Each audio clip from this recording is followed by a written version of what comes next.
So basically what I got on today to do was to just completely be obedient to what it is that God has told me to do, which is to share my testimony. So first and foremost, I want to go ahead and pray us. And I hope you guys are having a great Sunday. Happy Sunday. Heavenly Father, I just come to you tonight saying thank you, Father God, for today. Thank you for giving me the platform to share my testimony, Father God. Ask that within this live, Father God, that you bring those to this live that need to hear it, that need to hear exactly what I've been through, Father God. For I know that confessing my sins and what I've experienced, Father God, can bring healing. So I just come to you humbly, asking that you use me as your vessel, Father God. Decrease me and increase you before I even start to speak, Father God. I thank you for this opportunity. And I thank you for those who this video will come across. I love you. In Jesus' precious and mighty name I pray. Amen. All right, you guys, so I'm just going to jump right in and get started. I was going to wait until a few people came in, but nope, I'm not. So I'm just going to start from, I guess I'll just start from the beginning. When I was younger, I would say about elementary school. I was in elementary school, and I feel like I was that child who was shy. I kind of kept to myself. Realized during elementary school and and being in like that environment where I was surrounded by like different kids, different personalities and things like that, I realized that at some point I would be forced to come out of that shell. I would be forced to come out of that shyness per se. And I've experienced a lot just in elementary school. You know, I feel like it was as young as elementary school where I felt that feeling of rejection. Just feeling like I don't fit in with that group, or I don't like those. I don't relate to those kids. Like, so for me, I kind of always been that one. Me personally, I always call myself like a loner, because I know a lot of people and a lot of people know me, but you don't see me too often with a lot of people. It's for a reason, because I am that person. I really find peace and contentment taking time by myself. So anyways, I was that person, shy, quiet, whatever. I realized that about like 5th grade, that's when like girls start to be, you know, they would do stuff like click up. So I think it was about 4th, 5th grade, I realized that, and I was like, yeah, I don't like that. So slowly but surely like come out of my shell and like speak up for myself and things of that nature. I grew up in a single parent household. For those of you who just need a little background, I grew up in a single parent household with me and my other 2 siblings. And I was the middle child. For those of you that know, you know, the middle child, listen, you go through a whole lot as a middle child. But I was that middle child. I experienced a lot. I got to see a lot of different views, just from my younger brother and my older sisters. But I always was that person who felt like I did not like to be in the middle. I just felt like I was always going back and forth between things. I was always in the middle of what was going on in life. I was always in the middle of friendships. Like, I was that person who kind of had different friend groups, per se. Like, I never was that person that just hopped on a bandwagon and didn't, or stopped liking someone because my friend or someone else didn't like them. So for me, it was like, okay, that's cool. You don't like her, but I don't have a problem with her. So I would like still speak or whatever. But it caused so much like drama. Like, it caused so much drama for me. And I was like, why is having friends like so annoying? Like, that's literally how I felt. Like, it was annoying to me, because I told you I was like naturally shy. Like, I don't really like the confrontation and all that extraness. Like, I don't like that. So as I, you know, grew, and I think it was about like middle school, I kind of started to feel like I was more focused on myself. I was more focused on myself and getting to know me and what it was I liked and what group of people I liked to be around. I went through a lot of different situations, like falling out with friends and coming back friends with them and falling out with them again. And, just middle school drama, typical middle school drama. I feel like at that time I started to become interested in like guys and things like that. Because when I was younger, like third, fourth, fifth grade, I did not care about boys when I was younger, and it might be hard for some of y'all to believe, but I did not care about boys when I was younger. If you knew me, you knew I was that girl who was out playing football with the boys. I was out climbing trees with boys. I think it was like my mom and my sister, but they used to call me like a tomboy when I was younger. So yeah, at that age, I did not care about boys or anything like that, but I started to pay attention to the attraction that dudes had to me. And I was like, why are they bothering me? Like, for me, it was like, I guess, like, when you look at it from a younger standpoint, you're like, oh, they're bothering me. And, like, they had that saying, like, when boys mess with you when you're little, they like you. And I was like, okay, cool, or whatever. But, like, back up, So that was the kind of the attitude I had. But just moving forward, I feel like, yeah, I basically just had that. I basically had this idea that I didn't care too much about the attention of others. But as time went on, I started to pay a lot of attention to like myself and things that was going on within myself and my emotions. I was a very emotional child. I remember vividly people saying like when I was real young, like, you're a crybaby and things like that. And I'm like, oh, okay. So as I got older, I started to look at other people and how they operated. And I was like, wow, they just walk around and just don't care. And it made me mad because I'm like, why can't I be like that? Why can't I not wear my emotions on my sleeve the way that I do? It made me feel as though something was wrong with me. Like, why do I care so much? And I'm experiencing so much from caring.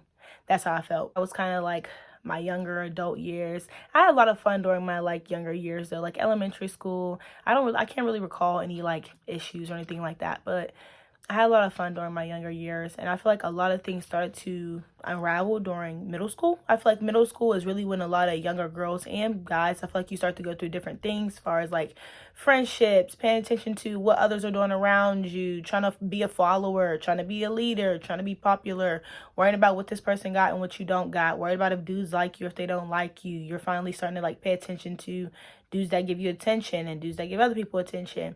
I feel like there's so much that go hand in hand with that. But me personally, like I said, I didn't start to pay too much attention to that until about 6th grade. And I think it was about 6th, 7th grade, I finally decided to get involved with a guy. And I lost my virginity at a young age. And what I realized, though, is what opened the doors up to me actually even being interested in like guys and things like that was simply the movies I would watch as a child. And I feel like that is something that is so underrated because me personally, I was that person who I loved romance. I loved love, to say the least. But I recall saying that I was a hopeless romantic. Like, that's what I would tell myself, like, you're a hopeless romantic. Like, I look at all these different movies and it was like romanticized and things like that.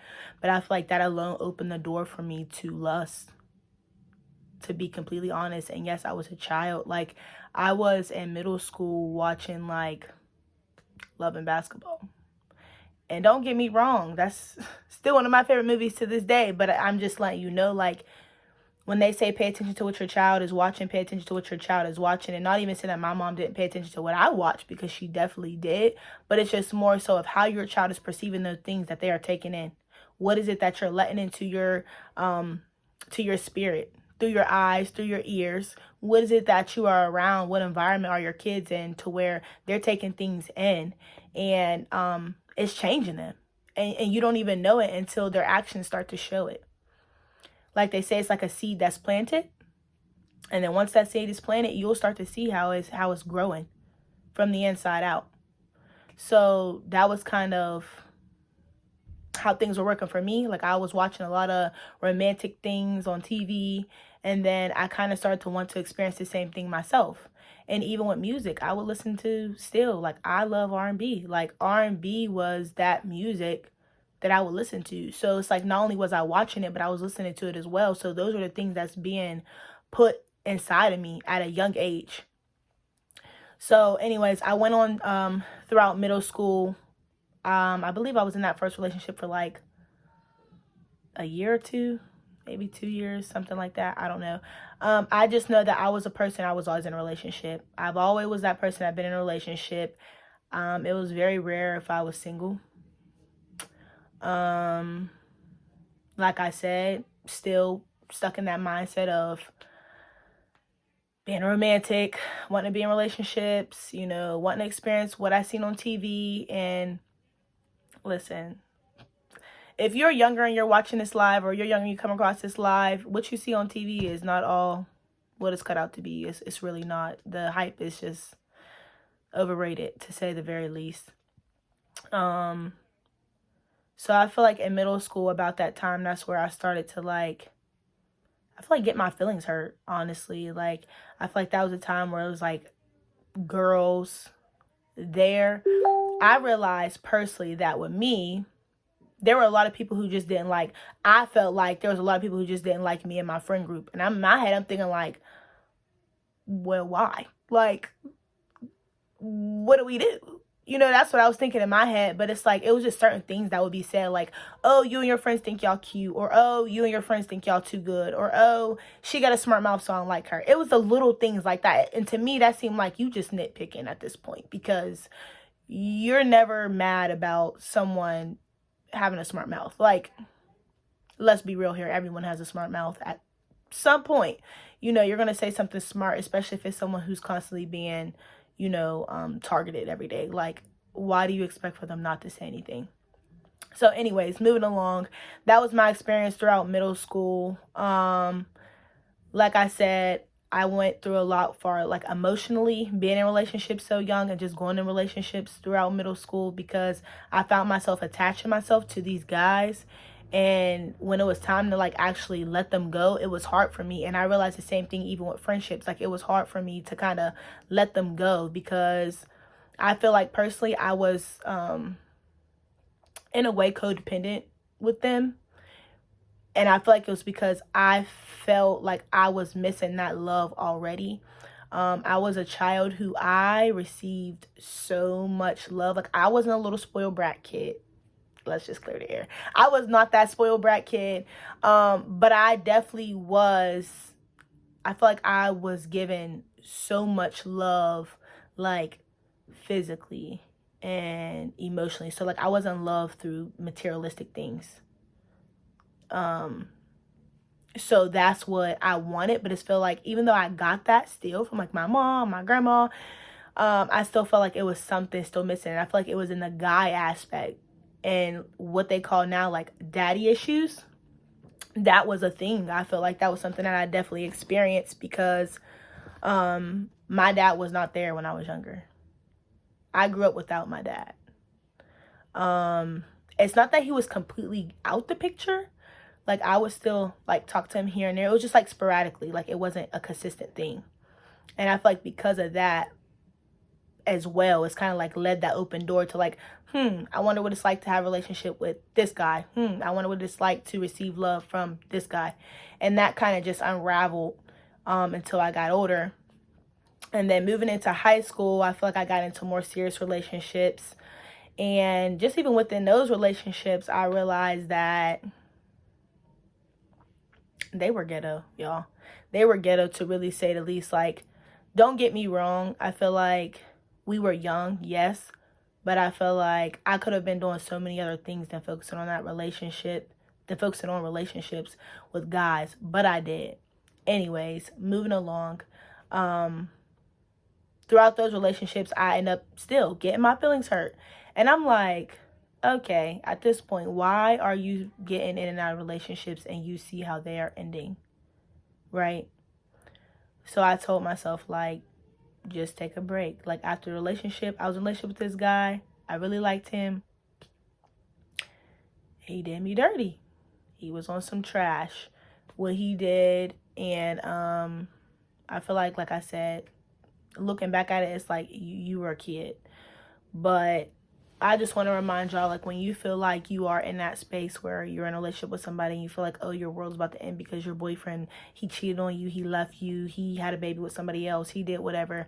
I'm just here to let you know that is not the end of the world. It is not the end of the world. I promise you, it is not. It's just an experience, and you will get through that experience.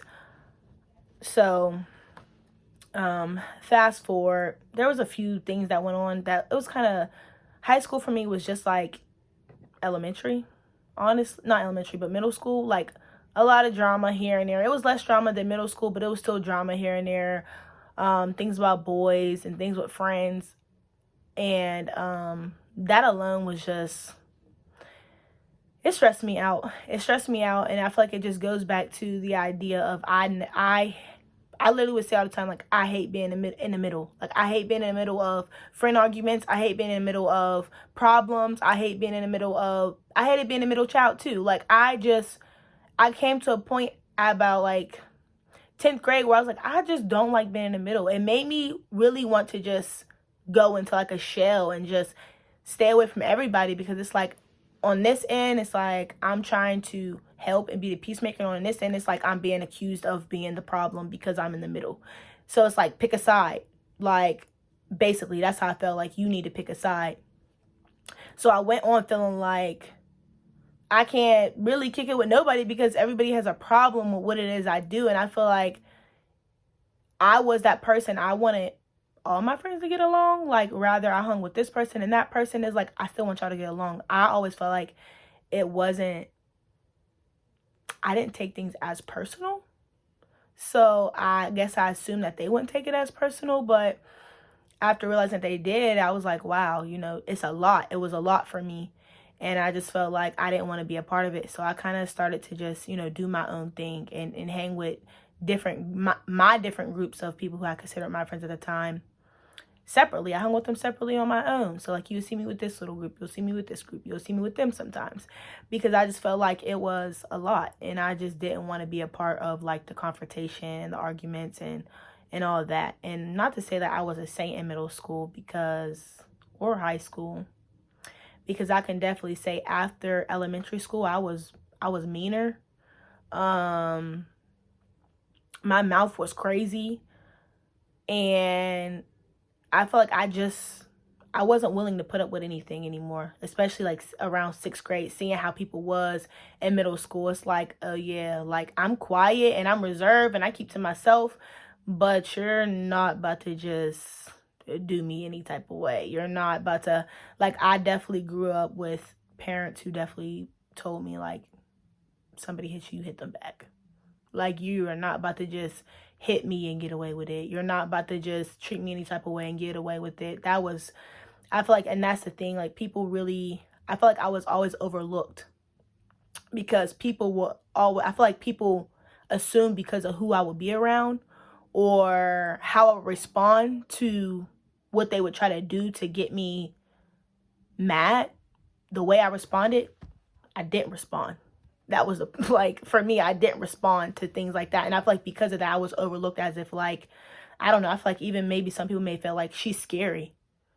And it's funny because, like, for me, it's like, it's cool that you think that until you try me. That was the attitude I had. And I feel like it stayed that way for such a long time because I realized how people could pretend to like you, how they could pretend to be your friend, how they could pretend. And when the truth comes out, it hurts your feelings. It hurts your feelings because you assume that these people were this certain type of way and they weren't. So it really hardened my heart for real. Like, in middle school, my heart was hardened because it was like I have to. It's not that I wanted to, but I had to, because I felt like that's what I had to do to survive. Like, that's what I had to do to protect myself, because I'm not about to just, you're not about to bully me. You're not about to treat me any type of way. you're not. Like I said, I was that person who I wanted to maintain the peace. And as time go on, I realized like it developed like this people pleasing mentality in me. And I couldn't stand it, y'all. Like, I could not stand it. But I realized it as time went on. Like, you've became so accustomed to trying to find the peace in the confrontation that you will do anything so that the situation will be resolved, so that the situation will go away.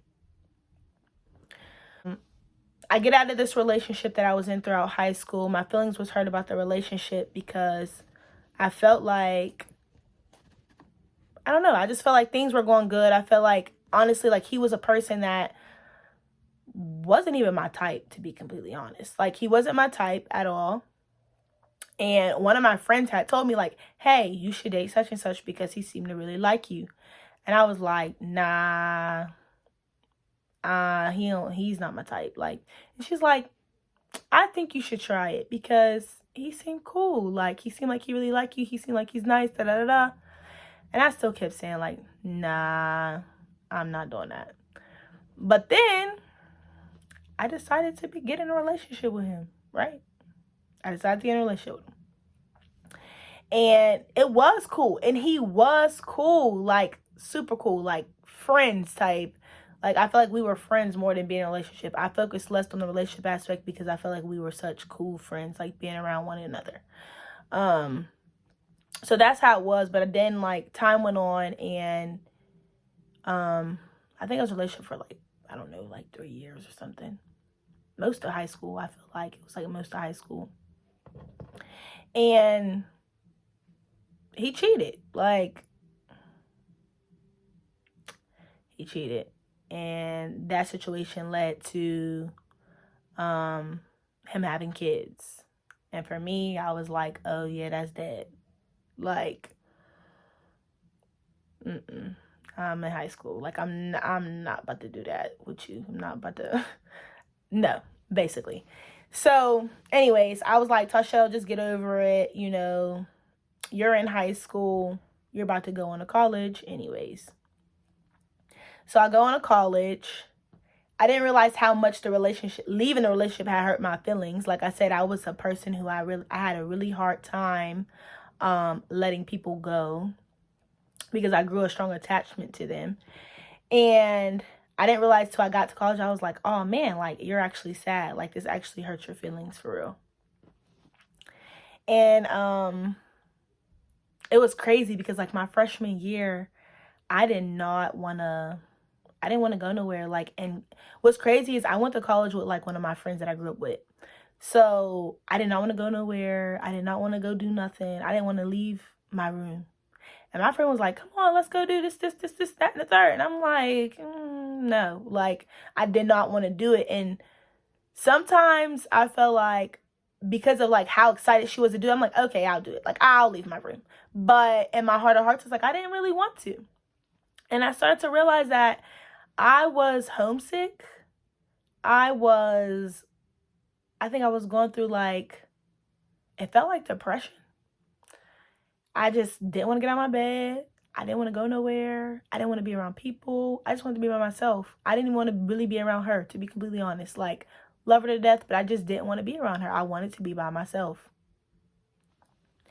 And I had started to pray again. So, far as church and things like that, I grew up in church. I went to Mount Carmel all my life. My grandma definitely made sure we was there every Sunday and Sunday school. And I grew up in church. But, like, a lot of us who go to church when we're younger, you don't necessarily know exactly what's going on, but you know that you were there. You know the songs you heard. You know, you can recall certain things that you did in, like, Bibles, not Bible study, wasn't Bible study, Sunday school, what you did in Sunday school and things like that. So I had an idea, you know, of the things that I did. But one thing I did remember, my mom and grandma always used to say, like, no matter whatever you're going through, you can always pray and talk to God and he'll be there to help you. And I also knew, like, church is a place that you go, you know, when you need help, when you need healing, like when you want to be in the presence of God. I knew that. I knew that stuff. I knew to pray. I remember having a bear on my nightstand when I was younger, and it prayed a prayer. And I would push it, like, every night and listen to the prayer, like me and my mom. So I grew up in church already. But like a lot of us, I strayed away from that when I got to, in high school. I was just doing way too much. Like, I was doing cheering, I was doing track, I was doing band, I was doing volleyball. I was doing literally a whole lot. So I still went to church every Sunday, but I didn't necessarily focus on growing my relationship with God. So then I get to, like I said, fast forward, I got to college and I went through that little whole experience, and then I started to find ways to kind of try to get myself out of feeling the way I felt. So I would leave a little bit and I would go to the student center. I would go to the recreation center because that was something that related to me. I did track all my life, so I was like, okay, let me go to the gym, you know, see what that's like. Run, burn off some stress, da da da da. So I go there. And that started to be like my place for me, where I would go consistently and work out and do things. And it helped me. It helped me, the fact that I was moving, the fact that I was getting out, and I wasn't sitting still and stagnant in what it was I was going through. And then I dated a little bit in college as well. But I felt like I didn't meet anyone that just was like, I wanted to be with them, you know. I met some nice people. I met some really cool people, but it wasn't no one I wanted to really be in a relationship with. So I was like, all right, cool. But I started to feel that sense of like, I'm alone here. Like, I'm really alone. I started to feel that isolation because I didn't know anyone. And coming from where I came from, I thought that watching Love and Basketball, like, college gonna be like this, it's gonna be like that, it's gonna be like this, I'm gonna do this. And no, that is not it. Like, what you see on TV is really not it. And I knew it wouldn't be exactly how I seen it on TV, but still, like, the experience I was looking for just did not give me that. And it was disappointing, to say the least. Like, I was very disappointed in it. But anyway, I started to like pray again and, you know, just talk to God about what it was I was feeling. And I remember praying to him saying like, I don't want to be here alone. Like, I feel lonely. I feel like I don't have nobody. Mind you, like I said, my friend was right in the other room, but I still felt like I was alone. I still felt like I was by myself and I didn't have anyone. And I think it was about going into my junior year, my roommate, she transferred to a different college. So she wasn't there anymore. So I really started to feel alone. Like, oh man, like, what am I going to do? I started to feel like, what am I going to do? Right? And I was sad. I was hurt. But I remember praying. And I don't know why, but I prayed that I would meet a guy that I would actually like. Like, that's what I was praying about at the time. And I did. Literally about 2 weeks later, I met this guy. And, you know, we went out or whatever. And we spent the whole night up talking and kicking it with each other, whatever. He spent the night. Right? And I think it was I don't even think it was like maybe like 3 months later or something. We was talking every single day consistently, but like 3 months later or something, he basically said like how he wanted to be in a relationship. And I'm like, no, like, I don't want to be in a relationship because I just got out of one like a couple of years ago and I felt like I was still healing from that. So I'm like, no, I don't want to do that. And he was like, okay, or whatever. But we still continue to talk every single day. And I realized that, hindsight 2020 looking, you know, I realized that I became dependent on those conversations. I became dependent on talking to him. I became dependent again on somebody because of what I felt like I was missing.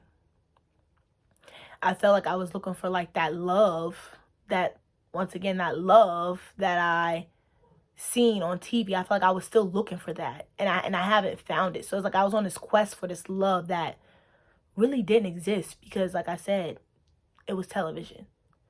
So Um, yeah, I got in a relationship with him, whatever. And around that time, like I said, I got in a relationship, but I was still feeling lonely. I was still feeling like, God, I'm stressed out. I still don't know nobody. I haven't really made any like close friends. Like I met a few people. I knew a few people like hi, bye, but I wasn't really hanging with anyone on a day to day except for like one other person. And even like with her, I wasn't with her every single day. It was just here and there. So I still was feeling that feeling of isolation and loneliness.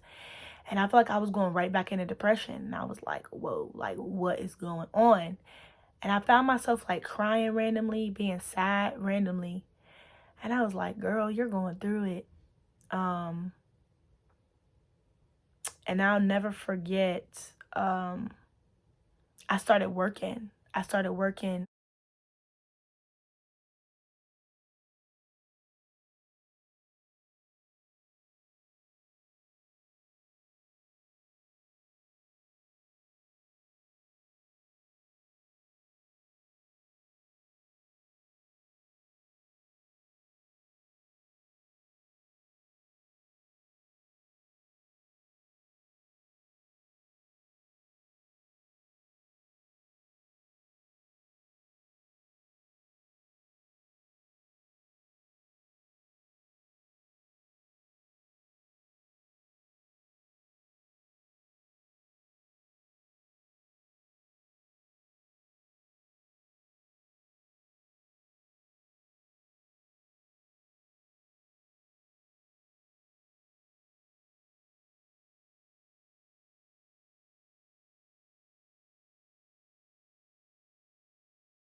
still had this person I was in a relationship with. So anyways, we got serious in a relationship. It got to a point where I started going back and forth, traveling to see him. And then I got out of the relationship. I went back and forth traveling to see him. And then I got tired of going back and forth. It started to annoy me because I was like, there's too much going on, especially closer to like your junior, senior years. That's when you're taking your major classes. So I was like, I'm getting tired of going back and forth, traveling back and forth. So he started to come where I was. We started mingling, talking, then getting closer, building a new relationship, stronger bond and whatnot. But it got to a point where it's like, okay, I don't want to be here anymore. I want to be closer to you. And he was like, I want to be closer to you. He's like, why don't you just move here? And I'm like, nah. That was like my first reaction, like, nah, I'm not moving there. How is that going to work? Because I knew how to drive, but I didn't have a car at the time because where I lived downtown, like literally right across the street from my school. So there was no need for me to have a car. Everything I needed was in my vicinity. So I was like, I don't have a car. I can't see myself doing that. Nah, not doing that. But then I ended up doing it. Like a couple weeks later, I ended up moving there. And it started to get hectic. Like we were going through a lot. We were basically I moved in with his family. Like it was me and his family, and I moved in with his family. And we were going through, like, it was cool like the first 2-3 years. Mind you, this is like a 6-year relationship I was in. It was cool like the first 2-3 years. And then everything else started to like kind of come into play, like girls messaging me out of nowhere and random girls wanting to fight me. And I'm like, who are you? Like, I don't even know who you are. You know what I'm saying? Like, I imagine going to a city and somebody trying to fight you and you have absolutely no clue who they are. Like, who are you? Where did you come from? And who sent you? Like, that's how I felt. But anyways, in the midst of that, I was having like, there was basically stuff like that going on. Like, different girls coming out the woodwork, wanting to start fights, wanting to have problems, things like that. And obviously it was for a reason. But like I said, I was oblivious to the reason because I didn't know them. Like, I have no clue who you are. Like, my only reason was like, you must like this guy that I'm with, and I don't know nothing about it. Because what other reason would you have to have a problem with me and you don't even know me? So that was the case. And then just jumping a little bit forward, things happen, like normal things happen in a relationship, fights, arguments. And then there was a situation where he was cheating as well. And basically, he was cheating. And then, you guys, he was cheating. He was cheating. And then it went on to him end up having a kid by one of the people that he cheated with. And for me, I feel like that was something that really stood out to me because it's like, this happened before. And at this point now, I'm starting to look at guys with kids a certain type of way. Like, I would literally look at dudes and be like, yeah, he got a kid, not for me. Like, that was the attitude I had. And I feel like because my heart was becoming like bitter to what I've experienced. And so yeah, that basically happened. That kind of changed the whole dynamic of our relationship. We was kind of trying to figure out how to rebuild our relationship after all that happening. And we end up moving in together, basically, by ourselves. We end up moving in together, getting a house. More stuff happened there. Moved to a different house because that was like the agreement. Moved to a different house because of how much went on in that one house. And just to kind of like start with like a new slate of what was going on. But in the midst of that, I was still going back and forth commuting to school. And I remember one day sitting in the student center, I believe it was, sitting in the student center and just praying, asking God, like what is going on? Like, why do I still feel like I'm lonely? Like, I have this person that I was praying for. Why do I still feel lonely? Why do I still feel like something's missing? Why do I not feel happy? I feel like I'm still going through random stuff out of nowhere. I just felt like I wasn't where I wanted to be. And it was bothering me so much. And it got to the point where basically it was so much stuff going on within our relationship, so much cheating within our relationship, to the point where I was just like, my mind was completely checked out of that relationship. my mind was, I don't even know, just all over the place. I feel like I was then battling with like self-worth, like insecurities, um a lot of things that just go hand in hand, tied in with a relationship. I was just battling with all those different things. And it really just put me in a state of like, I don't care attitude. Like, I don't care, you know, kind of like, you do whatever you do. Because I still feel like at that point, girl, you still gotta survive. Like, at the end of the day, no matter what's going on, I still had to survive. Like, I still had to make a way of my situation. And I knew for me, like, school was very important to me. I'm first generation, so shout out to y'all who are also first generation. So I just feel like that was important to me. That was one of my goals. Like, I'm going to go to school, I'm going to do this, I'm going to do that, I'm going to make a living for myself, da da da da da. So that was the whole case for me. And then basically I remember going through like the relationships started to get abusive, like physically, emotionally, verbally. And it was little things that I just felt like I just didn't pay attention to in the beginning that I seen that happened.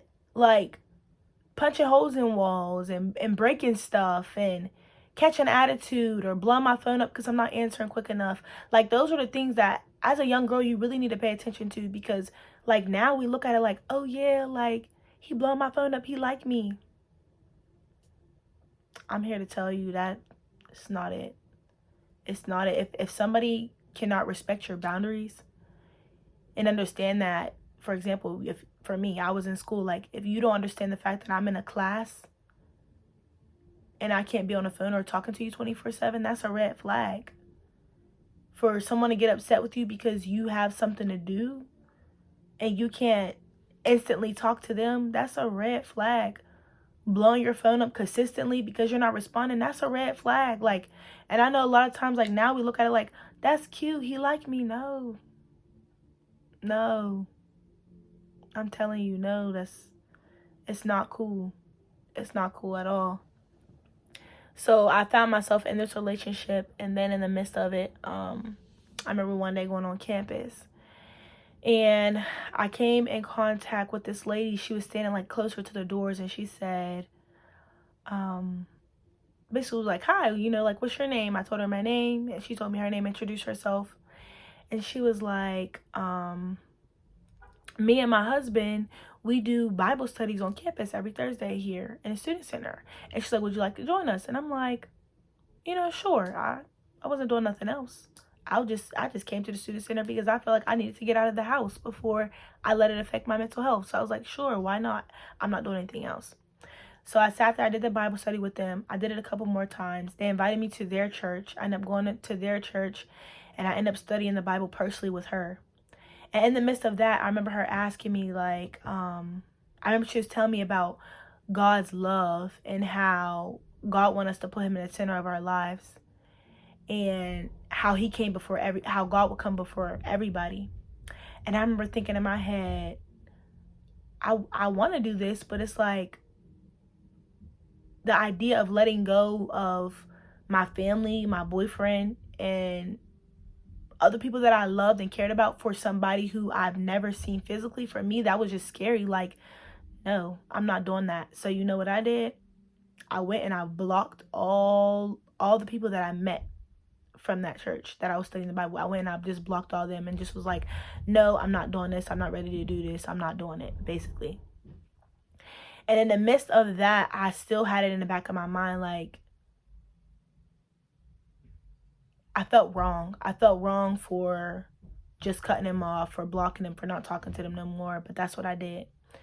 And I just kind of moved on with my life. I kind of moved on with the relationship because of the fear of leaving my loved ones. That's how I felt. Like I would have to put them on the back burner for someone that I would never get to meet in person. Like that's how I felt. And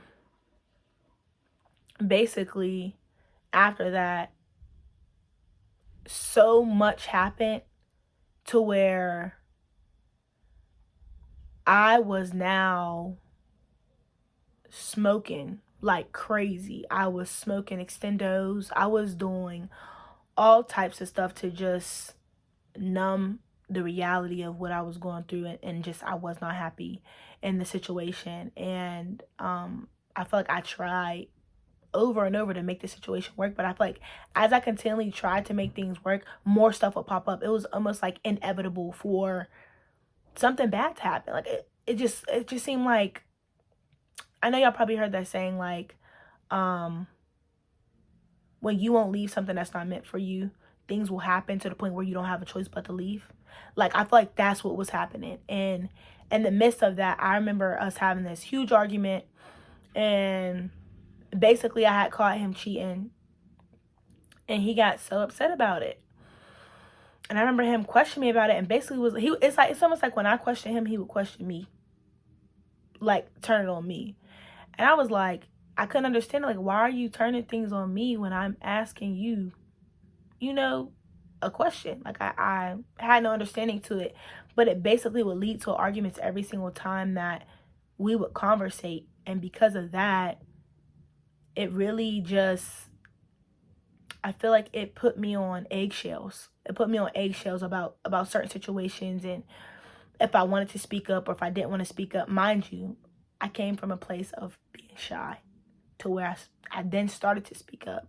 And now I'm back in a situation where I feel like I have to pick and choose when to speak up and when not to. Like, that's how I felt.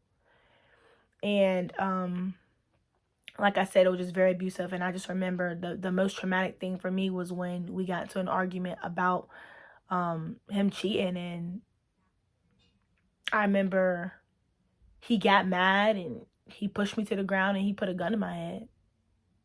And he looked me in my face and said, "I'll kill you right now."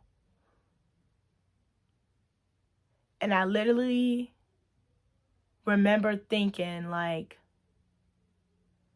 at that point, I was like, I was so hardened. So, like, at that point, I was like, I don't care. Like, I don't care. Whatever you're going to do, do it. That's how I felt. Like, and I knew at that point that I was at a point where it's like, I was giving up. I was really giving up, and I was really fed up, and I was really hurt, but I was still doing everything I can to hold on to, I feel like my last bit of sanity, for real. But I remember looking at him in his face, and he just had this blank look on his face. And I remember thinking, like, he's out of it. Like, he's out of it. So I remember us fighting, literally fighting, like, me, like, fighting to get him off me, and me running out the door and him, like, grabbing me by my hair. And I remember the neighbors watching us, and in my head I'm thinking, like, wow, things like this really happen. And for me, I never thought, I heard of abusive situations, but I never thought I would be in one of them. And your mindset is so much different than what people think your mindset is. People are thinking outside of the situation, but once you're in a situation, you can't speak on the situation until you lived it, to be completely honest. But I remember getting away and, like, running up the street and just going to go sit in the middle of, it was an abandoned house. I remember walking back there and sitting in the backyard. And I remember the guy coming outside asking me, like, "Hey, my wife has seen you pacing back and forth, and she wanted me to come ask you, was you okay? Did you need a phone?" Mind you, I needed a phone because he had took my phone. I needed a phone, but I didn't trust to actually walk up to him to use his phone. And then the first thing that went through my head was, well, if your wife was concerned about me, she would have came and seen herself, For me, it's like I just didn't trust any males at that very point. So like I said, I sat in the back of an abandoned house, and, like, I just remember, like, the grass was so high, and I'm thinking in my head, like, Tasha, you're allergic to grass. Why are you in this field? But I knew at that point, like, I didn't care. I didn't care about nothing else that was going on around me. I didn't care about what was going on in the outside world. The only thing I cared about was, like, how I felt. And I was sad. I was out of it. I was hurt. And I was literally in survival mode. And I remember going back home, and when I waited like hours too. And I remember praying, talking to God in that backyard though, like how did this happen? How did I get here? Why do I feel like this? Why am I going through this? Just I remember asking a whole bunch of questions of why. And I finally got up and I went back home, and I remember the doors being locked. Like I didn't take anything with me when I had left. And I remember crawling through the window, and I went in my extra bedroom, and I got up under the bed and I laid there. And as I laid there, I got on my phone, and first let me say how I went up under my bed because I felt like, who's going to look for a grown person here? Nobody. So I was like, that's where I'm going to go. And like, I didn't want to be bothered. I didn't want anybody to talk to me. And even if he did come back home, I still didn't want to talk to him. Like, I don't want to be bothered with you after that situation. Because I felt like at that point, there's no telling what you would do. I felt like my life was in danger for real. And I was somewhere where none of my family was there. None of my family was there. I didn't know anyone but him and his family. So it really was just me. That's how I felt. It's just you, because I just felt like no one could help me. That's how I felt internally. Like no one can help me. Like I said, and that goes back to that survival mindset. Feeling like nobody can help you. Feeling like you're in a situation alone and you have to fix it yourself. So I go on from that situation. I sat under the bed and I scrolled on. I remember scrolling on my phone. I was scrolling on YouTube at the time. And relationship goals came across my phone for Transformation Church. And I sat under there and I watched like, I think it was like 2 of the videos, and I was like, wow, like he's speaking directly to my situation. So I think it was about a week or so go by, and he ended up getting in a situation where he basically went to jail. And I remember myself saying, God, is this you giving me a way out? Because he knew I didn't like the confrontation. I knew that there was not going to be a, oh, I'm leaving you and just walk out the door. I knew that was not going to be the situation. Like, so for me, I found myself going back and forth on what to do, how the situation was going to go, how was I going to leave the situation without it being chaotic, without it being like fighting, a lot of fighting going on. And I couldn't think of anything, but I feel like that was my way out. But me being the person I am, I was like, no, I can't leave him while he's going through something that's so hard in his life, right? So I stayed and I waited. And I think he got out like, I don't know, like the next day or something like that, or the next 2 days or something. It wasn't long at all. And I remember coming home to know, to see him. And he was just so mad. I guess he just felt like I wasn't there for him. However, I don't know how I could have been, because you made a decision to do whatever you did and put yourself in a situation, and it was like, okay, well now I expect for you to be there for me. And it's like, I was there the only ways I knew how. What can I do besides talk to you on the phone? You know what I mean? So that kind of played out, and basically like he ended up tearing up the whole house. Like the whole house was like a hot mess, stuff all over the place. But I feel like what really made me mad and what really did it for me was I seen that my Bible was like ripped up. Like there was pages ripped out of my Bible that the lady had gave me from when I was doing Bible study. And it made me mad because I was like, you have to be a different type of evil to rip up a Bible. That's literally how I felt. And throughout this whole situation, I finally ended up leaving. And I went to go stay with a friend for a couple of months. And I still, like, to this day, thank God for her, because I just thank God for her, because she was somebody that was there, and I feel like she understood, like, God. I feel like God put her and me in the same like vicinity at the same time for a reason. And I feel like she definitely helped me to come out of that place of depression and feeling sad, because when I left, y'all, I was hurt. Like, I was hurt. I feel like I just was hurt. I feel like I was traumatized. I felt like I just didn't know. I didn't know what to do. And I really realized that I started to feel like I didn't know who I was when I left that relationship.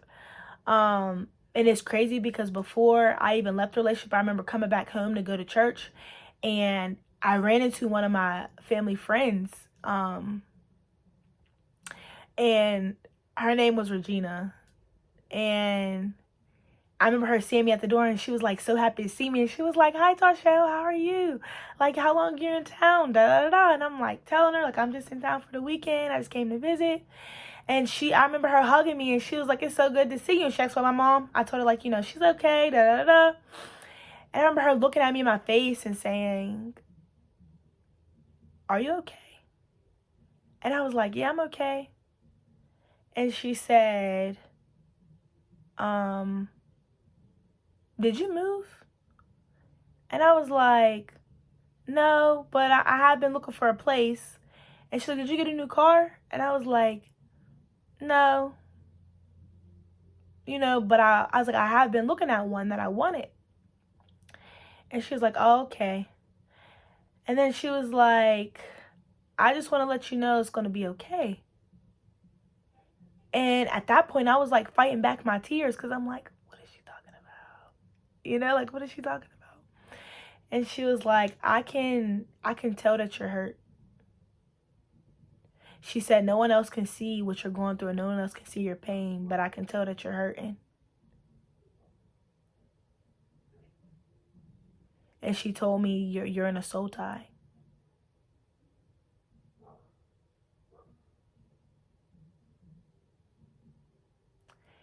And I was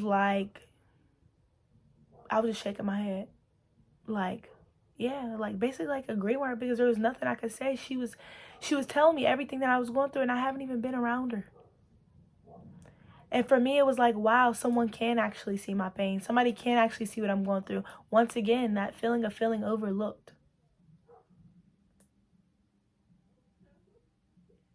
And I remember after that, before I even left, I remember messaging her on Facebook and asking her, like, I feel like God is trying to tell me to move, but I'm scared. I don't know what to do. And I remember her still directing me right back to God, like, you'll do the right thing. I remember her saying, "You'll do the right thing. You'll make the right decision." And I remember being mad because I was like, I'm expecting for her to give me instructions on what to do and how to maneuver through the relationship, and she didn't. She just directed me back to God. And I was like, great. What do I do now? But throughout that whole time, I remember playing it back in my head what she said. What God is about to do for me. She said, "God is about to give you a new house and a new car."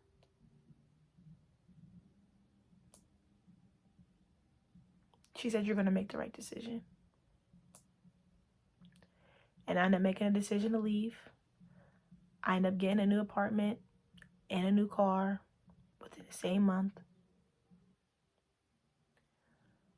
But when I went back to try to tell her, she passed away. And like,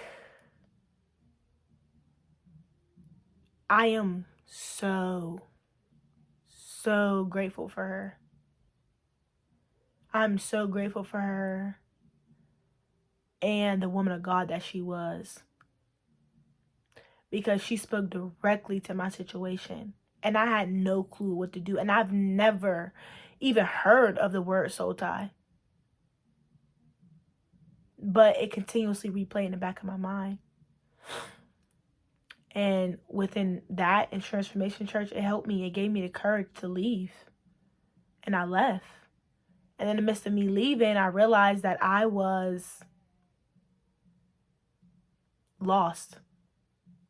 I was lost. I didn't know what to do. I didn't know how to keep going on throughout my life.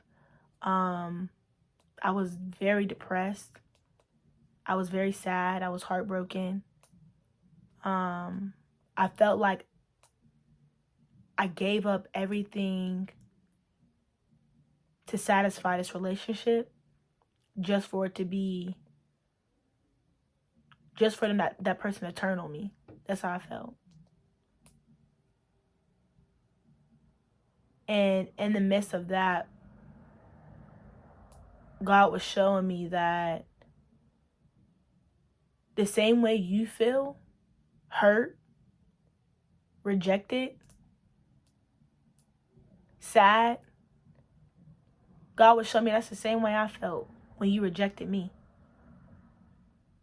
And I was thinking, like, I didn't reject you. And boom. Right there, I thought about the situation where I left. I left from studying the Bible and from making a decision to get baptized to be in a relationship. I chose that relationship. I chose my family. I chose the people that I was so comfortable with over God. God was calling me. And I rejected it. I rejected his call. And he was showing me. He was showing me. And because he was showing me so much, he gave me a way out. He gave me a way out. And from that point on, I started to build my relationship closer with God. I was going to church more. I was going to church then too. Through everything going on, I was still going to church. Even if I went by, I would go by myself. But I was still going to church. I would still go hurt, broken, sad, depressed, and sit in that church and listen. Because I feel like that's all I had. And I got to a point where I felt like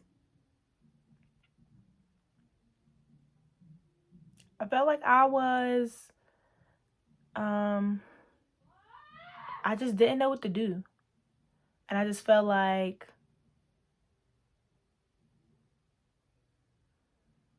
God, why am I still here? I feel like, God, why am I still here? What is my purpose for being here? What is it that you want to use me for? I didn't understand it. I didn't understand it. And right there in that situation is where I found myself back in depression. Crying out to God. When I left everything behind. I left everything behind. I took some of my clothes. When I got to where I moved to, I was looking through my stuff like, where's this? Where's that? Where's this? I left everything behind.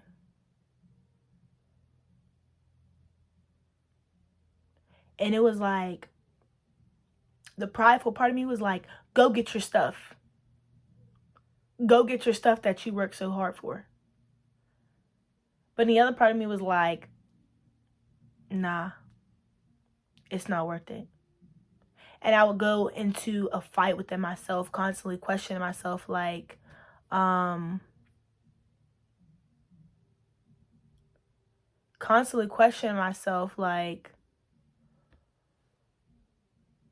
why am I, like, basically, like, why am I not moving? Why are things not happening the way that I want them to?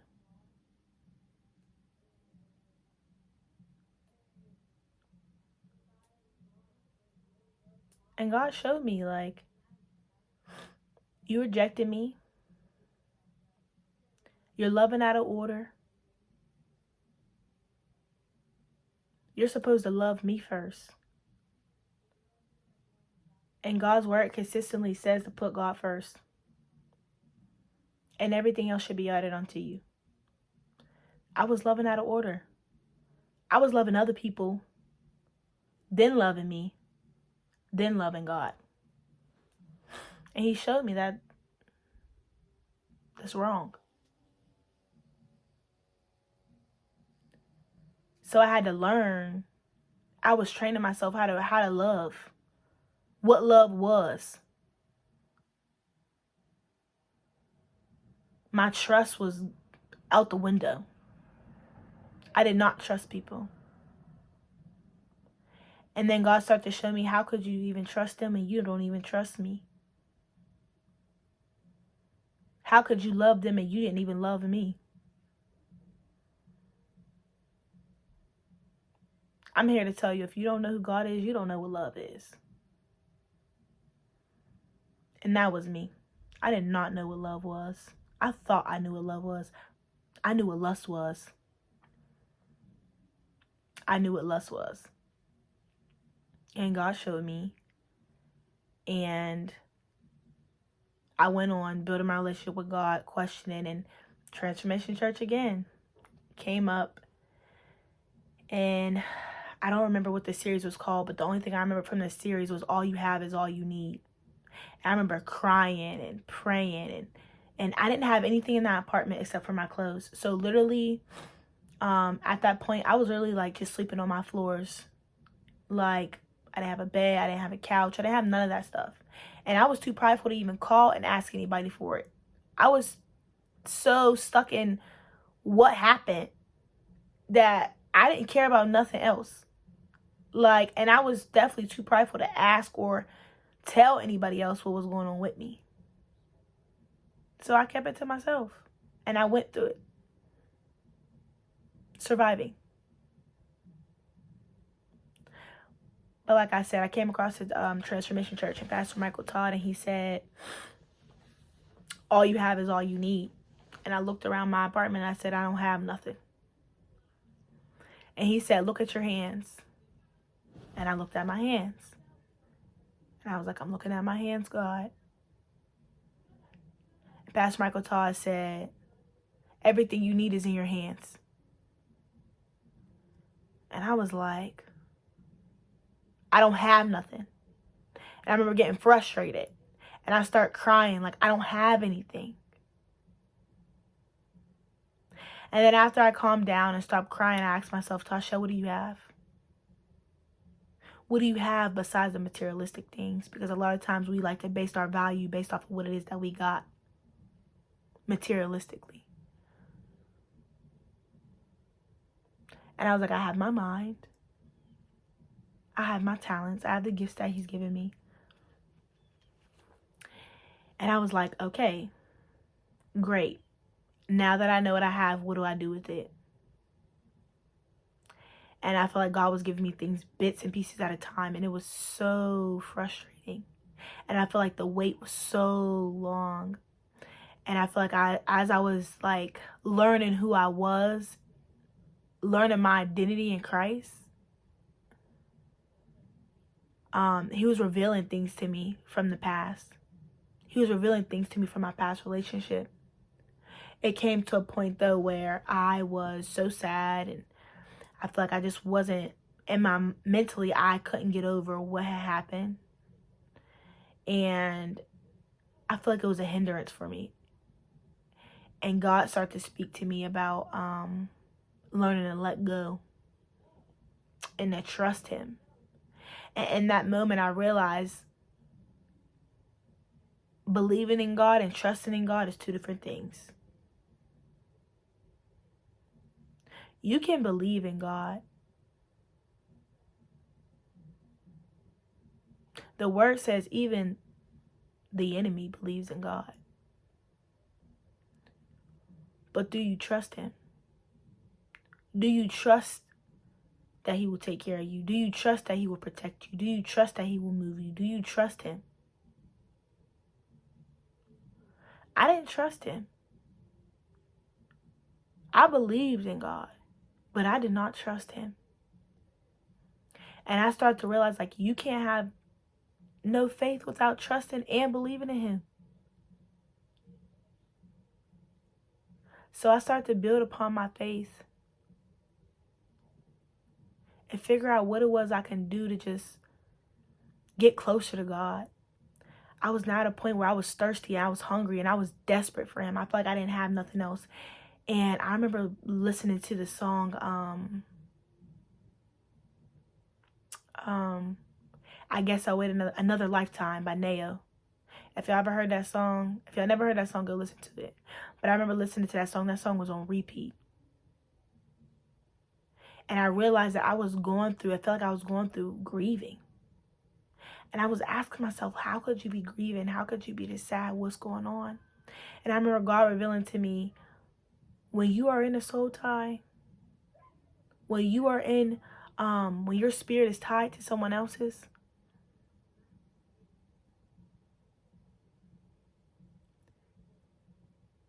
when you leave, it's like those two souls are being ripped apart. So it's going to hurt. At the end of the day, all what I was doing was building a covenant with someone that I wasn't married to.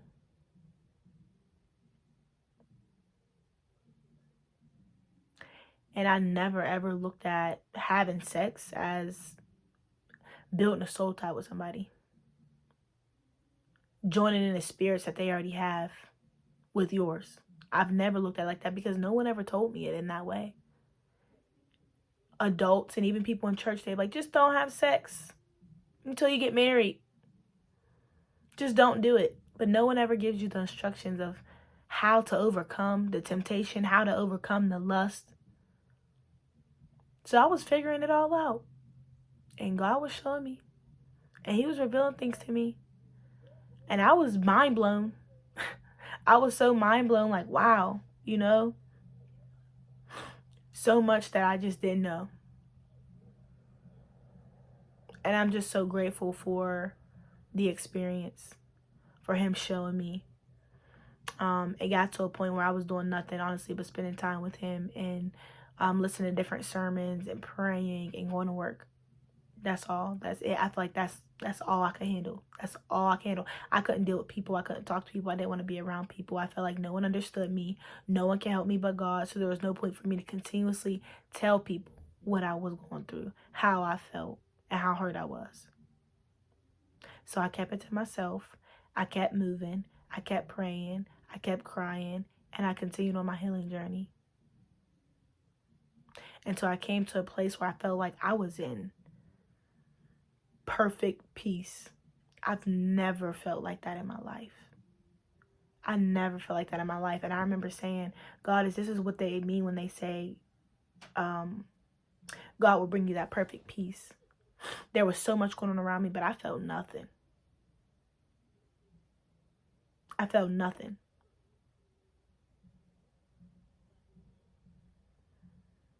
I was so content. And I was like, filled with joy too. Like I had so much energy and I just couldn't believe it, honestly. That's kind of like what happened in that area. And then I felt like better. I was like, okay, I'm healing. I feel better. I feel like myself again. I feel like I know who I am. And it was just me knowing who I was as a person. I knew who I was in Christ. And I feel like that's completely different from just thinking you know yourself. And I feel like if you don't know that, if you don't know who you are, it's best you go back to God. It's best you go back to God and find out who you are through him. Because I felt like you're a nobody. Without God, you're nobody. That's how I felt about myself. And a lot of people will be like, no, I'm somebody. Are you though? When you figure out that you're placed on this earth to help bring glory to the kingdom, to help glorify God's name, to help save his children, you'll realize this life that you have, it has absolutely nothing to do with you. It's bigger than you. It's bigger than what you went through.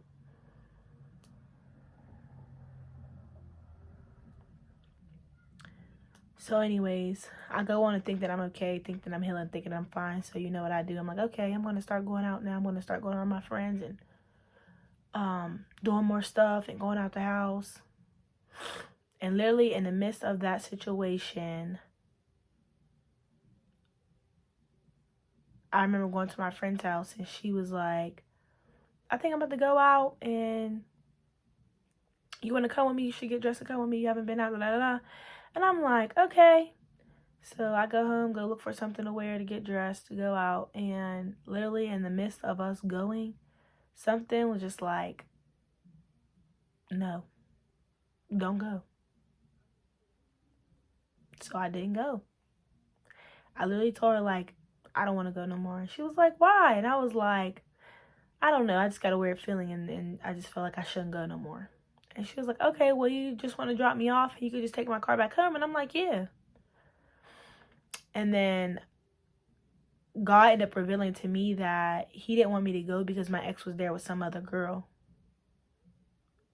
And it's just so funny because as I pay attention to my journey, God will always protect you. He always gives me warnings before something's about to happen, before I'm about to be hurt. And he always gives you ways out. And it's so crazy because, like I said, that being that middle person, I always felt like I was stuck in situations, stuck in the middle of a decision. And God continuously showed me, like, I will always be wherever you are. Send me protection. Send me a way out.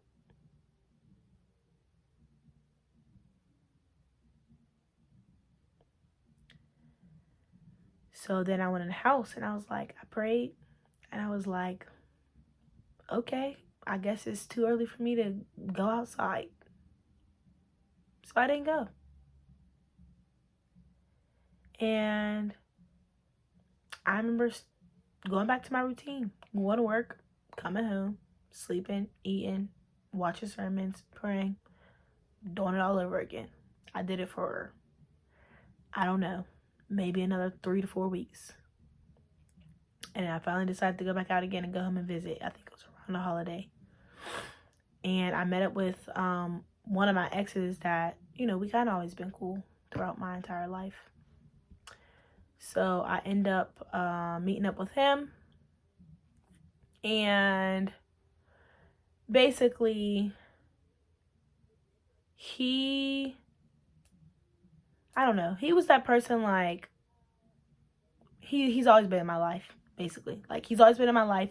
But we always really slow down on conversation when we're in relationships with other people. I feel like that's just the respect. Like, me personally, I wouldn't want you just all under some guy that you used to be in a relationship with or so-called love. Like, I don't know. I just feel like it was like basic respect. So, like, we didn't talk to each other during those times as much, is what I realized. And I was cool with that. And I feel like he was cool with that too, because we always still ended back talking. You know what I mean? Like, it was like nothing ever happened. Excuse me. I feel like it just goes back to, like, that friendship. Like, having a friendship with somebody opposed to just focusing on, like, the relationship with them. I feel like that was a thing. And that really helped. But anyways, we start talking again and, like, messing around. Oh, my legs, y'all, they hurt. But yeah, we start talking again and messing around, and I went back home and I would only see him, like, here and there, but I realized that after going back and forth, I realized, like, I started to, like, worry about him and stuff again. And I'm like, girl, you are not doing this again. Like, no. Like, you just went through a lot. Like, no, this can't happen. So I started to, like, pull myself away. Like, no, you know, try not to just hang around him so much, just here and there. And I would try to focus on just being around my friends that were, like, females. I was trying to really stay away from dudes. Like, no. Like, for me, it was like, like, red flag, red flag, red flag. So I really try to stay away from them. And then I went back home and I went to my friends again to visit her. And I remember her daughter bending over and looking at us. And we both looked at each other like, what is she doing? And she had bent down and looked between her legs. And you know that, like, that myth that, like, when you bend down and look between your legs, like somebody's pregnant. So we both look at each other and I'm like, girl, that's all you. And she was like, no. So, I went through everything I went through there. But in the midst of me being there, let me tell y'all how God changed me. I stopped smoking. I stopped drinking. I stopped going out. I stopped having sex.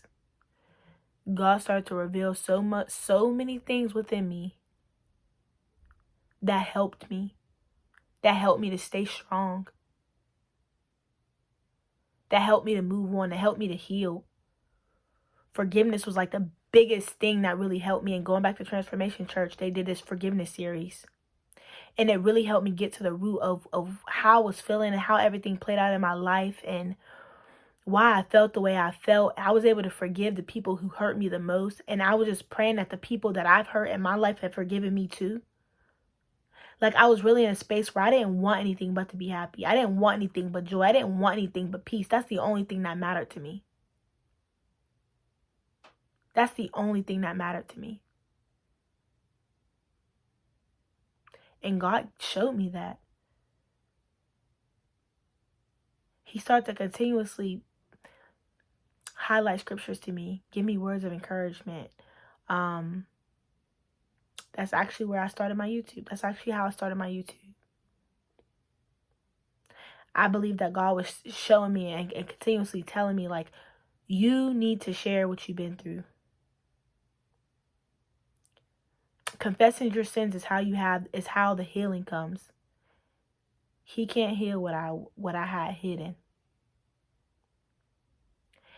And I feel like something that God really wanted me to touch base on was the abortion.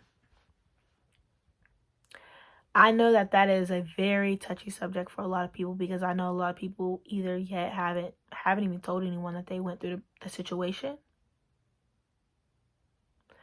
or they just don't like the idea of it, or whatever the reason is. You've been sexually assaulted and had a kid from it. There's so many reasons as to how abortion can be applied. But I just come here to tell my story on the aspect of what God showed me. For those of you who continuously go back and forth in argument about whether or not the baby is a baby at early infancy stages, where you feel like the baby is a blood clot, is things that I've heard. That baby is just a blood clot, and it's not even a baby yet, and whatever else. I'm just here to share what God shared with me, and He reminded me that there's life in the blood. There's life in the blood. And God's word, it continuously shows us that God knew who you were before you were here. God knew what path you would take before you took that path. He knew you before you knew you. There's life in the blood. So for those of you who are going back and forth battling whether abortion is right or wrong, and for those of you who feel like you can't change your opinion after experiencing a situation, you're wrong. I'm here to tell you that, yes, God is definitely pro-choice in the aspect of He's not going to force you to do anything that you don't want to do. God is not a forceful God. He loves you. He's our Father.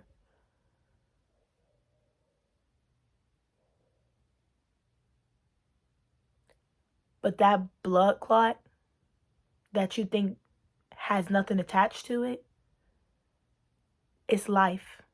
It's life. in that blood.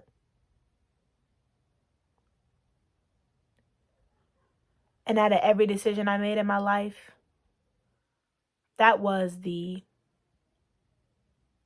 hardest decision. I feel like it was the worst decision. I feel like God didn't love me anymore. He didn't care about me anymore because I felt like I committed one of the greatest sins. And that's something else that really, like, how do I want to say it? It kind of confuses people because there's those people who are extra religious. You preach on the religiousness of, you preach on the religiousness, if that's even a word. You preach on like how religious, the religious perspective that you have when it comes to things within a word, but you don't preach on a relationship that you can gain with Christ.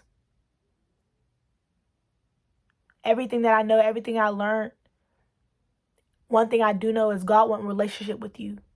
It's not about what you did. It's not about how bad you was. It's not about if you was a murderer. It's not about if you were a sinner. At the end of the day, and I know a lot of people don't believe this, but everybody's a sinner. Everybody sinned at some point in their life. And it don't matter whatever your sin was. It doesn't make your sin any greater than the person next to you. He loves you still. And that's what he had to continuously remind me. I still love you. And I forgive you. So you need to forgive yourself.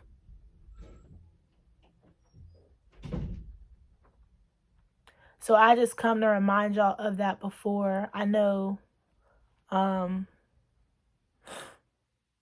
voting is coming. And I know that's a big topic. And I just want y'all to know that there's life in the blood. That there's a life. That there's a purpose connected to that child. So, would I say that I'm for abortion after what I've experienced? Absolutely not. I came to terms with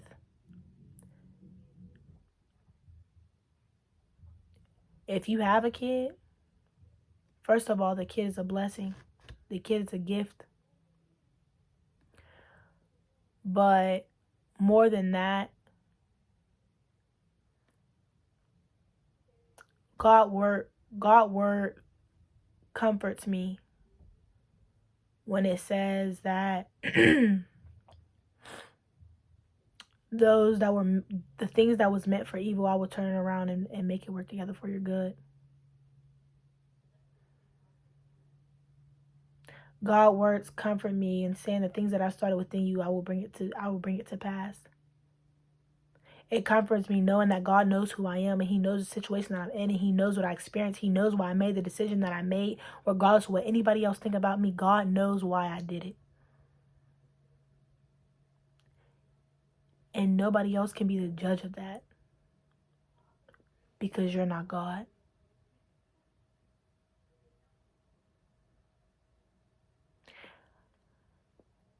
I'm only sharing what I've experienced because I want to glorify God. I want to glorify God's kingdom. I'm a witness to what it is he can do in your life. I'm a witness to what he can deliver you from.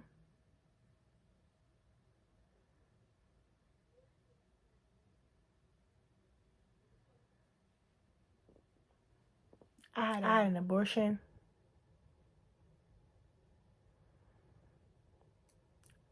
I was addicted to weed. I drank. I lied. I cheated.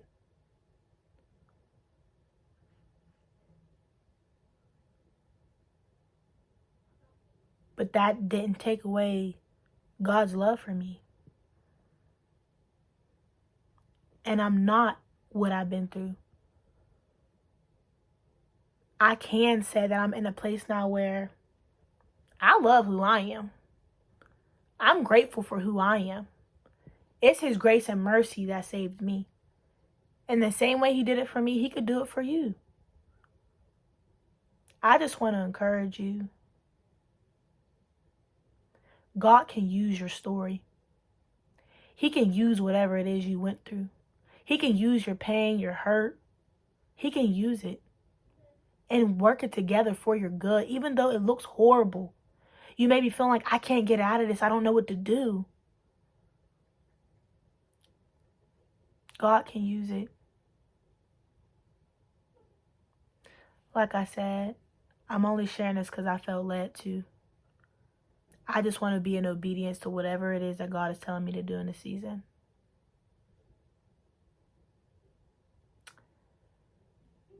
So I hope this helps somebody to feel confident enough to tell your story and what it is you experienced and how God's brought you through. I was able to get baptized. I was baptized as a child, but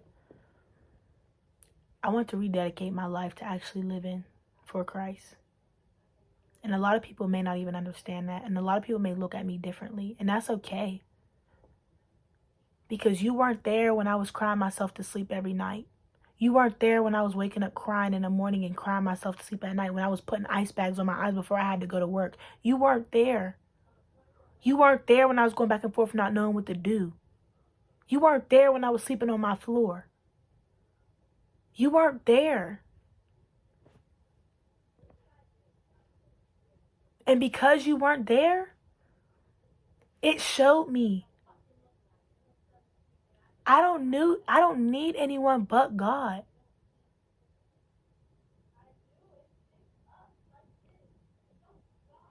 As long as I have God, I know that I will be okay. And more than anything, I just want you to experience a relationship with Him. I want you to experience a relationship with God. I'm telling you, it will change your life. I would have never pictured myself here. Like, when I say I smoked and drank, partier, rock star, rock on. That was me. Like, but the fact it's been, I don't even know the last time I smoked. I know it's been over 2 years. The last time I had sex. Years.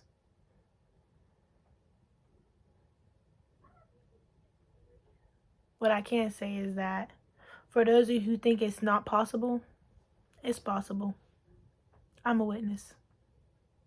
I love y'all. Have a good night.